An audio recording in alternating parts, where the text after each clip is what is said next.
Hello once again, everybody, and thank you for joining me here on this Thursday, June 4th edition of Bang the Book Radio. My name is Adam Burke, your host for the next half hour or so, as we chat NASCAR and some horse racing stuff with the Santa Anita Derby and the undercard with Brian Blessing, the host of Sportsbook Radio and Vegas Hockey Hotline. Going to keep the intro short and sweet here today. I've already done the Bettor's Box, our KBO betting podcast for Thursday, so you can check that out. Written content coming on the Santa Anita Derby over at BangTheBook.com. Have already done the preview for UFC 250, as well as this weekend's NASCAR race at Atlanta Motor Speedway, the Folds of Honor QuikTrip 500. We'll be doing an Xfinity Series preview as well here today, and the daily KBO article going on over there as well. As you know, this and every edition of Bang the Book Radio, presented by our friends over at DSI Sportsbook. BTB and the number 200 is that promo code. 100% deposit match bonus for the Sportsbook. 100% deposit match bonus for the live casino at BetDSI. It's only a game until you bet it. We bring on our guest today. That is Brian Blessing, the host of Sportsbook Radio and Vegas Hockey Hotline. Brian, how's it going today, man? All right, Adam. Yeah, no, big day. The casinos in Las Vegas, not the majority of them, but a significant amount of them, reopened at midnight. And seeing people strutting through casinos again. What a concept. Yeah, right. Looked nice and busy downtown, and a lot of the strip properties, I believe, opening up here in the morning. So, hey, good to see Vegas back on its feet a little bit. Obviously, it's going to take a long period of time to make up for all the lost revenue and everything that was paid out during the whole shutdown and everything. But like you said, nice to see the town kind of coming back to life, and I'll be curious to see how things go with the temperature screenings, given that it's surface of the sun hot out there again. Yeah, that'll be interesting. I really wonder about that in terms of, I'm no doctor, but if you're out, if you're outside for a bit and come in, it would stand to reason your body temperature is a little spiky. Well, and good news for you too, because you're going to start hopefully doing some of your live remotes here again on Fridays, and getting some of the advertisers back for your shows as well. So, it's. I'll tell you what, man, it feels like it was a long period of time that was really only, about 2.5 months. But it is nice to see the town coming back, and, obviously missed out on March Madness and all that kind of thing. But at least like you and I have talked about, the NBA seems like they're kind of finally, formally announcing their plans July 31st for a quick little tournament, then the playoffs. We've talked a lot about the NHL. Major League Baseball is going to have to figure this thing out because they probably won't have a season next year or maybe in 2022.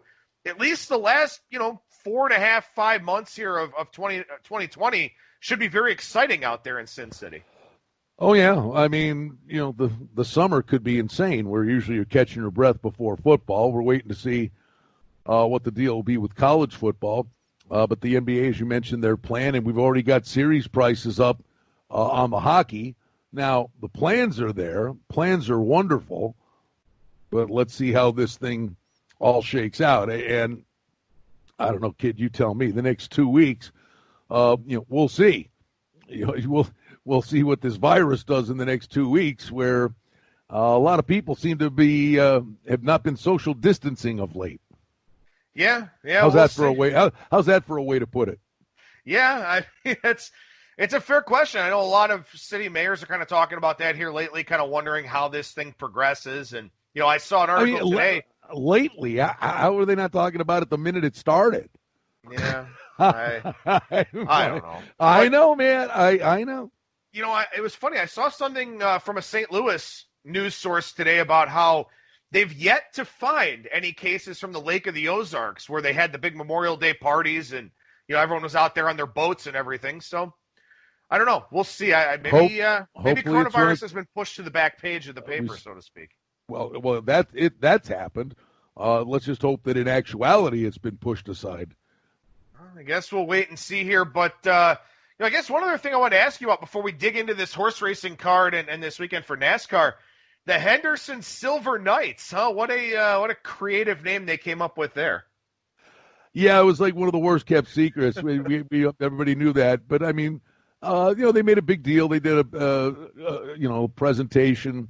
Got the logo and very much making it the Henderson that, they're entrenched in that community. So it's the Henderson Silver Knights. It makes complete sense from the organization's point of view. You're able to scout these guys easily. The management, get to see them play instead of reading reports and looking at videos.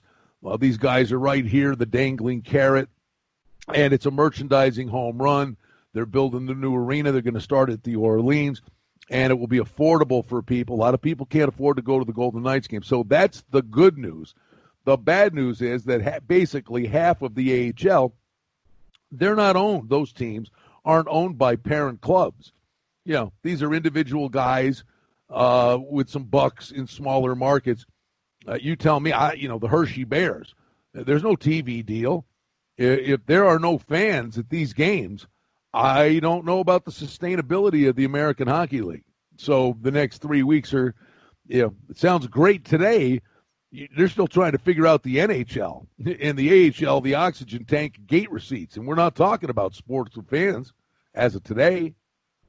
Yeah, the AHL is a tough one. I mean, you've got a team here in Cleveland like the Monsters owned by Dan Gilbert where, money's not really a factor for him. Obviously, he's, with Quicken Loans and all of his other business interests. But, yeah, you talk about a team like Hershey where Hershey draws extremely well. And, in fact, they've been a very good team for a long period of time. I mean, they're a fixture in that local community. And like you said, they make their money literally off of the gate. They don't have – they're not backed by some, big ownership group or backed by the parent club or something like that. They've got attendance, and that's what helps them pay the bills. And like you said, I mean, not all the teams in the AHL are set up like that. I'll be really curious to see how many of these teams make it. And furthermore, if teams do have to shut down, don't get assistance from the league or something else, then you get into the question of affiliations where, you're going to have maybe players from two different organizations playing together on the same team. How is playing time divvied up? Things like that. It could be a big-time mess for the AHL. That's something I didn't really think about until you just mentioned it there. Well, it's massive. I mean, what do you do next year? Okay, yeah, you're back up and running with the NHL. The impact would be if the AHL's not there, the roster size probably has to go to 30 because guys are going to get hurt. And where the body's going to come from if the AHL's not there? Oh, by the way, the roster size is going to go up, but the salary cap's coming down. It's a nightmare. It is. And it's not like the ECHL is they're going to have even more problems than the AHL because those teams aren't actually owned by the NHL clubs. So and development. I mean, how are these guys?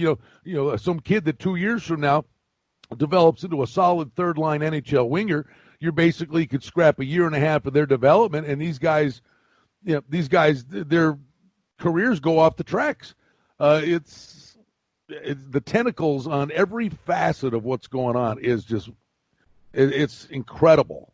You hope against hope that things come back to normal. I mean, toot sweet.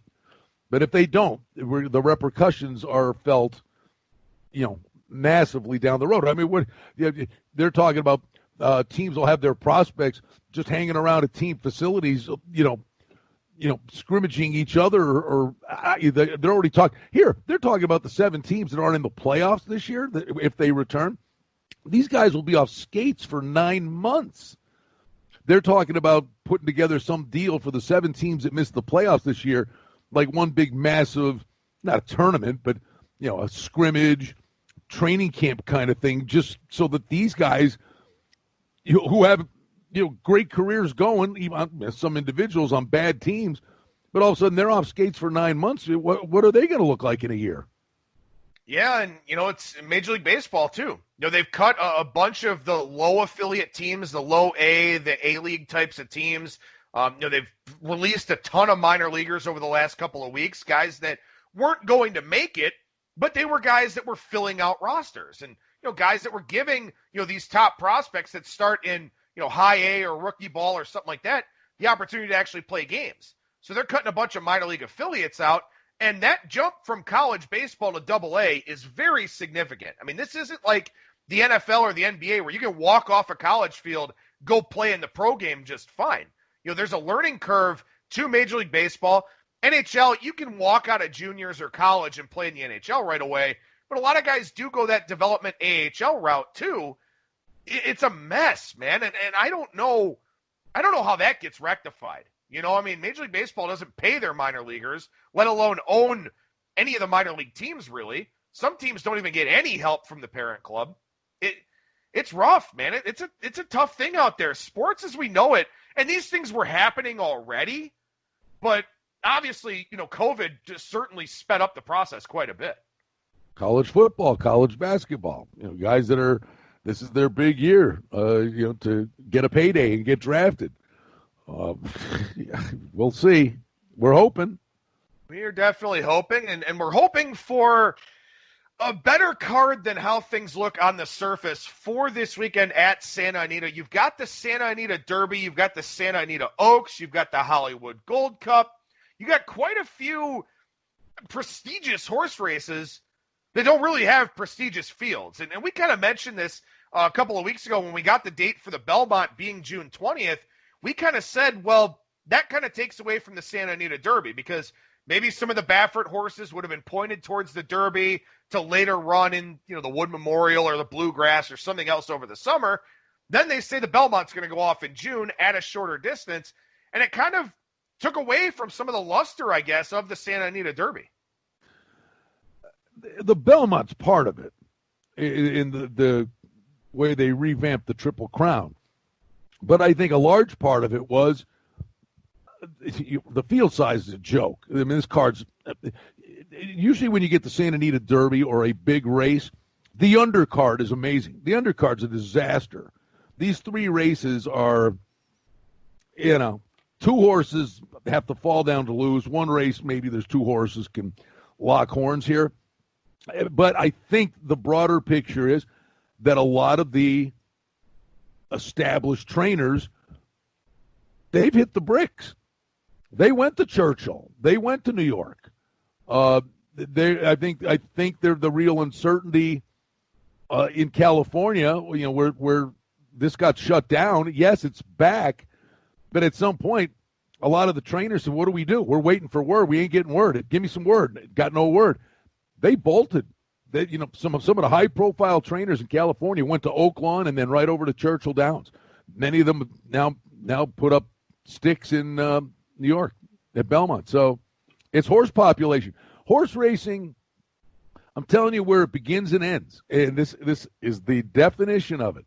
A, the challenges of getting a younger, newer clientele. Hey, maybe horse racing was a small winner, that it was the only thing going on through this entire pandemic, and people that never looked cross-eyed at horse racing were betting it a little bit, and maybe they'll bet occasionally down the road. But the bottom line is, for horse racing to be successful, it begins and ends with the horse population. You got to give the bettors an opportunity to make some dough. These are thoroughly non-interesting, okay, great to watch really good horses run out, but in a 5-horse field, it's like a glorified morning workout, and there's no defined wagering opportunities, I don't believe, on this entire card. It's almost to just turn the page. So I'm looking elsewhere Saturday. We take a look here at the Santa Anita Derby because, you know what, we said we were going to talk about it, so we're going to talk about it. We'll talk about a couple of other races on the card as well. Friars Road in the post 1 is 20-1. Rushy in post 2, 8-1. Shooters Shoot 6-1. This is a stakes debut, actually, for Shooters Shoot, who's the third favorite on the board. So that gives you an idea of the strength of the back part of this field. Anodor is 10-1 from post 4. Azul Coast 15-1 post 5. And then the two that are expected to finish first and second, Honor AP is 5-2. Authentic 6-5. Authentic 3-year-old son of Into Mischief, a Bob Baffert horse. And this, to me, it sounds like is the one that you think has to fall down to lose. Yeah, he's won by open lanes in every race. Honor AP's a nice horse, and they're 3-year-olds. And, yeah, can John Sheriff have this one sitting on tilt? But he looks like a need-to-lead type. His best running in 3 races had to be on the front end. And from the outside, even on top of it, now Authentic has Honor AP pinned to the inside and is the controlling speed. And it's a son of Into Mischief. And these Into Mischief horses was just, I know we've talked about it on the podcast in the past. We had that horse last week, we had the big race with Raging Bull, won on the turf at Santa Anita. On the undercard, the race before in terms of the daily double, Baffert had a first-time starter look like a monster, and an Into Mischief horse breaking from the rail, which is tough, beat him at 12-1.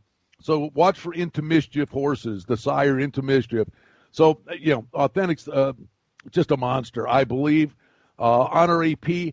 What I'll tell you, the one thing in terms of making some dough, I've actually had some really good success the last bit with these horses that go off at 3-5 or 1-9. You go, there's no money-making opportunity in those races. It's the one that is that good and should win in dominant fashion.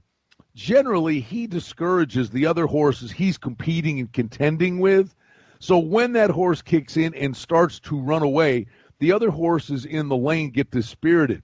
So just a general rule of thumb, you can get some really nice exactas by playing that 1-9, 3-5 type horse and play the best closer in the race, because the other horses, will save this horse and live to fight another day, and they're backing out, and the horse that just is the best closer runs his race and runs up and completes a really good exacta. So, in that regard, if you were looking for a bit of a price, the best closer figure-wise on paper is Azul Coast.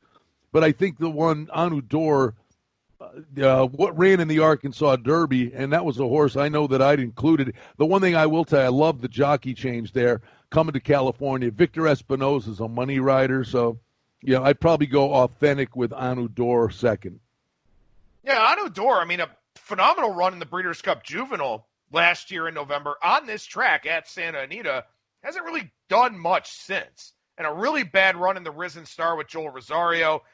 Not a great run in the Arkansas Derby, finished 5th, 9.5 lengths back. But Charlatan and Basin were in that race, and those were obviously two very, very good horses there. So that's the thing. It's sort of the science of horse racing is, trying to maximize your investment a little bit. And I get very guilty of doing this, playing like box trifectas and stuff like that. But that may be the science here on Saturday at Santa Anita is, like you said, you've got these clear-cut favorites that really have no excuse, but trying to find something a little bit more creative to kind of enhance your investment may sort of be the way to go, and it could be the way to go in this race. No, and the exactas can actually pay something. I would just say this, though.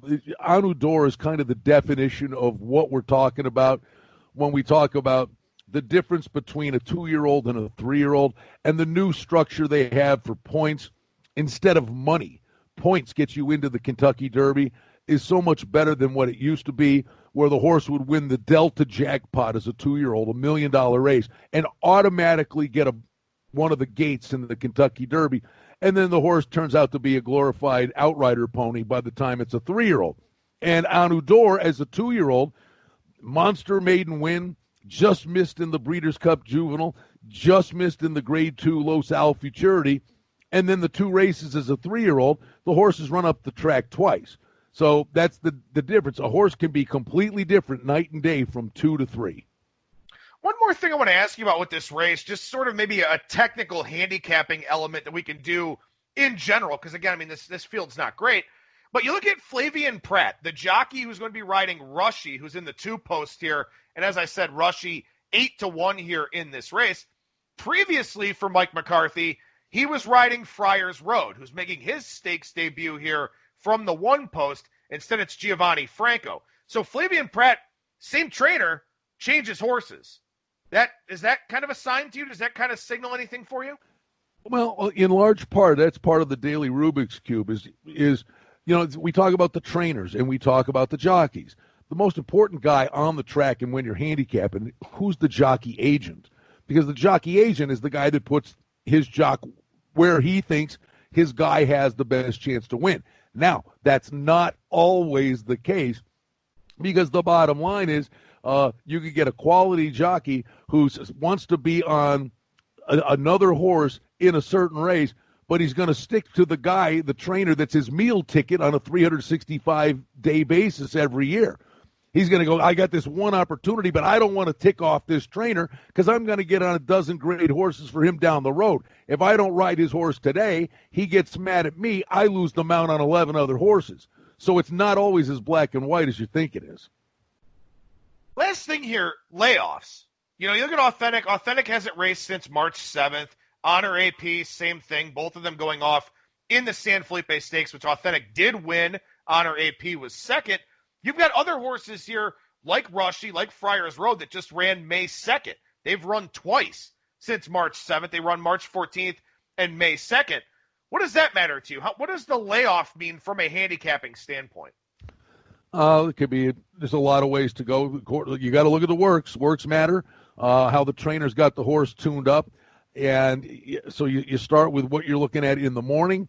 The other thing you could look at is a form cycle. In many instances, cheaper horses, third race off a layoff, it's supposed to be technically they're on tilt, right? Third race in a form cycle, the horse should be tuned up and ready to run its best race.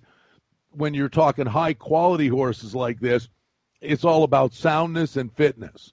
So the class, how you treat horses off the layoff, again, is night and day different when you're talking to the class of the horse.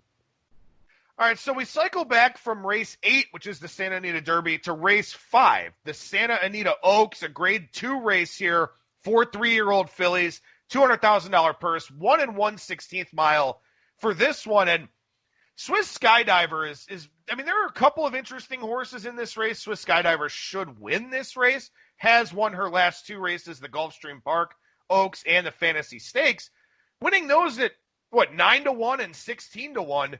Now she's going to find herself the favorite for Ken McPeak and a new rider in Mike Smith.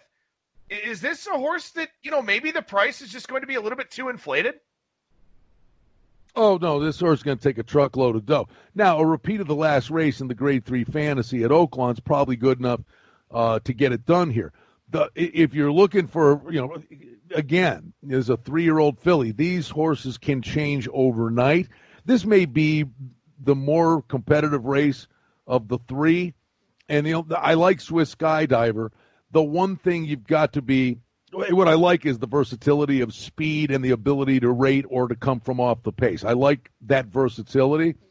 The one thing, though, is this will be her first race over the surface at Santa Anita, which, you could take a look at a guy like Pratt, who's just an incredible rider that's run twice at Santa Anita and has finished second in both of those races, but at least has, and then, ran a monster race at Oaklawn, in almost the same kind of figures in a cheaper race at Oaklawn. So the two of them are coming back to Santa Anita.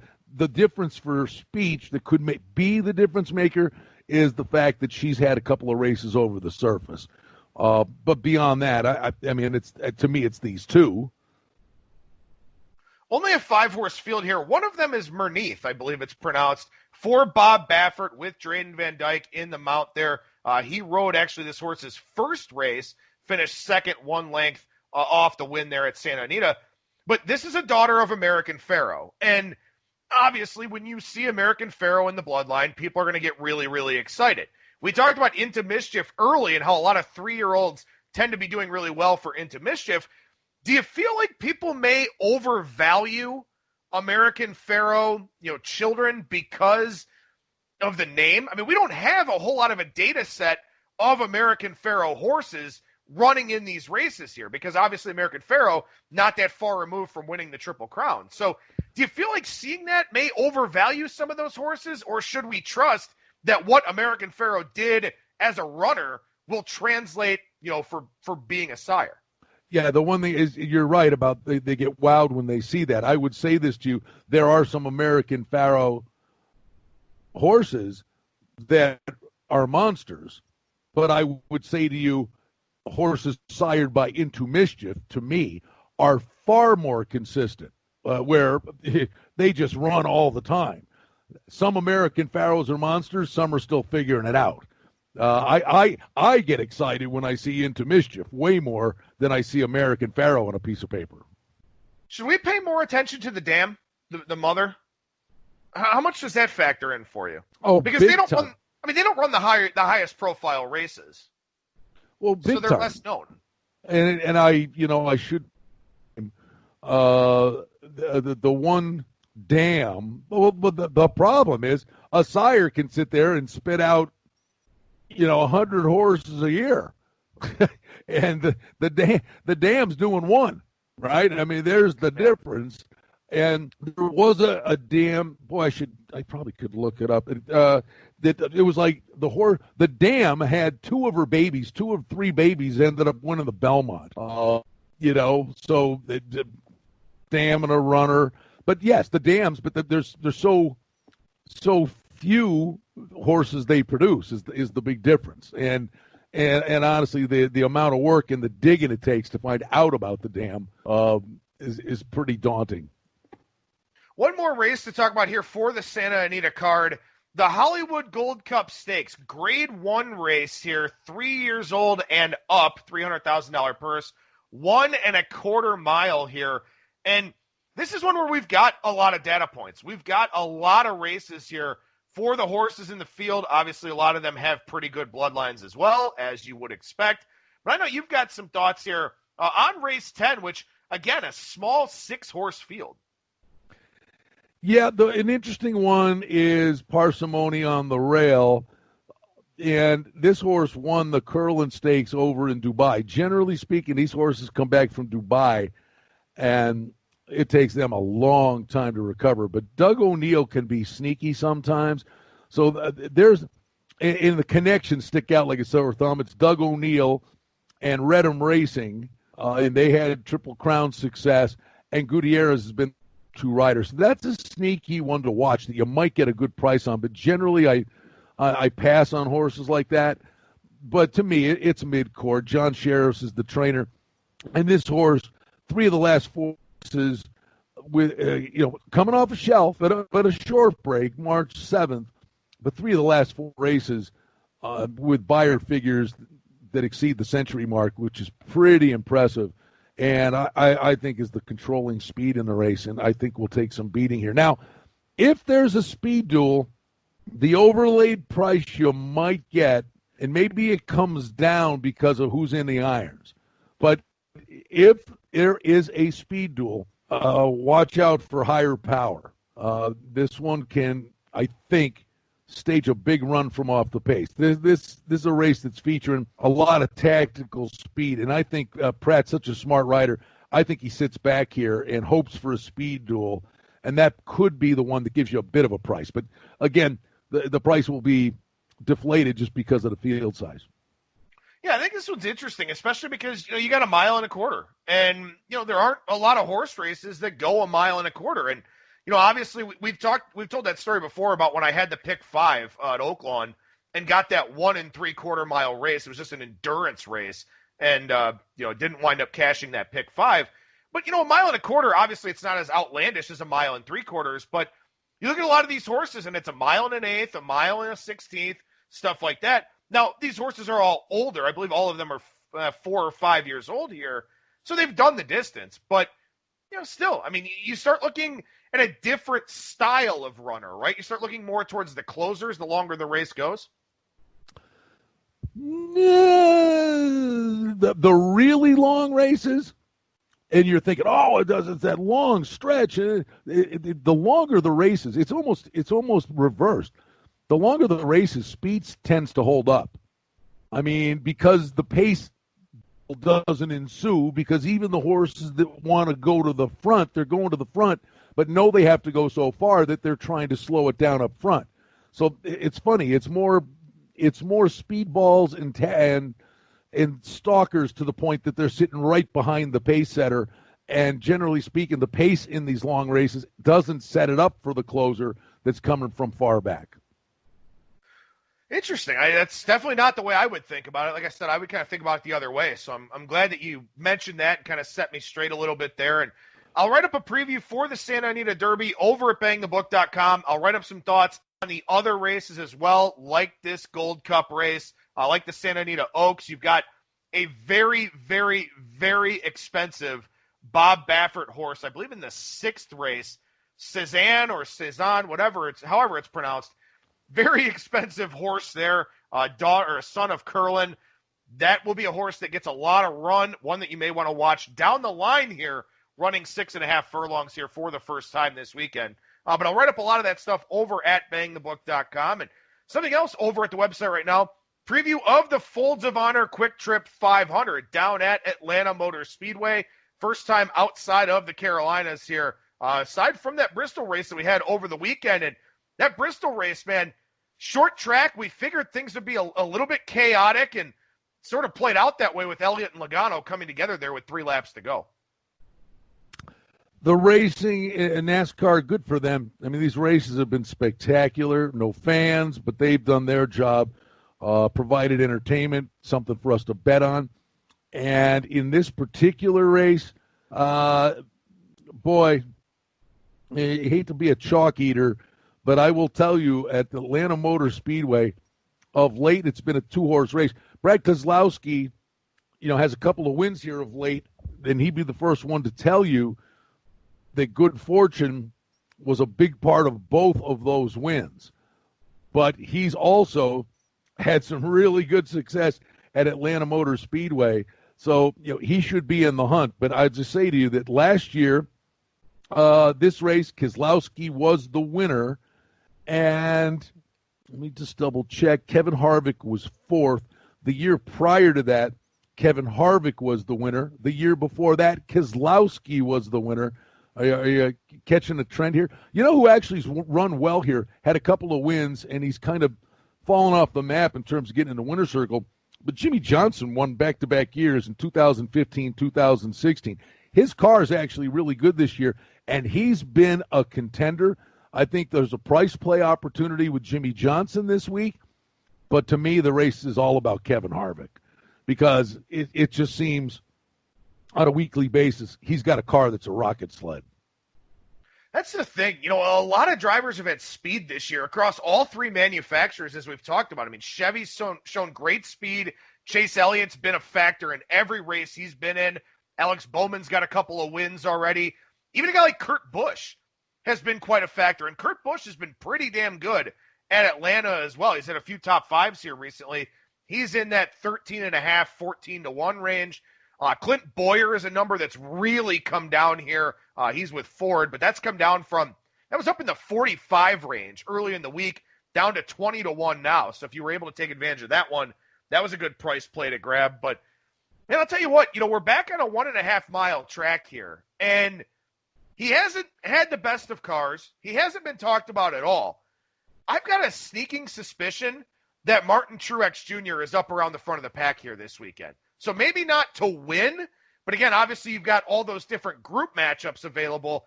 I don't know what it is. Joe Gibbs Racing hasn't been as dominant this year. Kyle Busch still doesn't have a win. But Truex in that history on 1.5-mile tracks, I'm kind of starting to come around to him a little bit.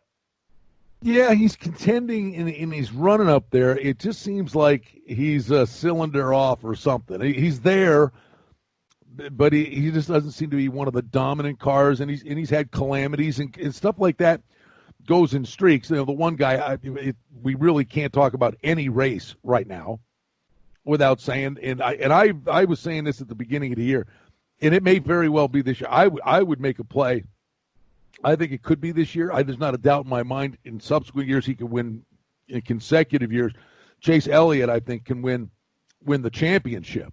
But Elliott's contending every week, and you can make the case he should have won the last 3 races. Yeah, you can. I mean, he's been right there week after week after week. Two accidents on the final lap twice. He was going to win the one race when Busch took him out. Absolutely, he was winning that race. That was a given. Hamlin was on older tires. He was going to pass him in the next half lap, and then the skies opened up, and then, he made a mistake this time around. He dove into the corner too hard, and he and Logano got tangled up at the tail end of that race. But the bottom line is, Elliott's sitting right there with a chance to win every race. Well, and I think that this one should be really interesting because, again, you're just over 1.5 miles, and as we know, Charlotte's a 1.5 mile track, but the races at Charlotte were definitely very interesting. You've got Darlington, where it's kind of it's 1.366 miles or whatever. It's sort of intermediate in a way, kind of a tighter racing surface. Then you get Bristol, where you get, a more condensed track. We see what happens. You get a lot of cautions, you get a lot of rubbing, a lot of tight racing. Now we're back on another 1.5 mile track where we generally don't get a lot of cautions. So I'm curious to see here, no practice, no qualifying again. Is this all about the car, or because we don't know where the racing grooves are and stuff like that, do we get maybe a more calamity-filled mile-and-a-half race? I'm not sure. Well, if we get the speed race, then the favorites hold up, like you've talked about with a Harvick, like an Elliott, something like that. If we get a little bit more, a little bit more variance, then things could get really interesting. Well, it's mostly about the car, and then pit strategies can help you out. And again, we talked about this before. Keselowski, they do alternative pit strategies. They find ways for him to hang around races, and he's won 2 of them because of it. He was just there when stuff happened in front of him. But in terms of the dominant cars, I'll give you a guy that just seems to, for whatever reason, the car seems to go away on him as the races progress. But a guy that's had one of the top 3 cars in the last, whatever it's been, 3 weeks, is Alex Bowman. I mean, Bowman's car has been dominant at times in the first half, 2/3 of races, and then it kind of gets away from him. But, 8-1, I hate the price. But he's had a car that's been a contender. But if you're saying to me 8-1 or Jimmy Johnson at 16-1, who's been in contention with a resume of having won here before, I think Jimmy Johnson's a little appealing this week. But to me, if Harvick's car's right, he's going to win. Harvick is really, he's a horse for course kind of guy. The Phoenix race, you don't even bother betting to win. You bet group matchups. Brian Blessing, the host of Sportsbook Radio and Vegas Hockey Hotline. Brian, how can people check out those 2 shows of yours? Thanks, bud. On Twitter, Brian Blessing, we put the shows out, and noon to 2, KSHP.com, noon to 2 Pacific time. We got all the top sportsbook directors in Las Vegas and the hockey show. We've really had terrific guests. Golden Knights owner Bill Foley was on the show last Friday. Really just a really cool conversation with him. So we get great guests from the hockey world. It's a lot of fun, and I put the links to the shows out as well, as I said, on my Twitter, at Brian Blessing. Not very creative, but it works. That's all right. It's good. It's good to know that people can find you on Twitter at Brian Blessing. Of course, find you on Sportsbook Radio and Vegas Hockey Hotline, sportsbookradio.com, KSHP.com.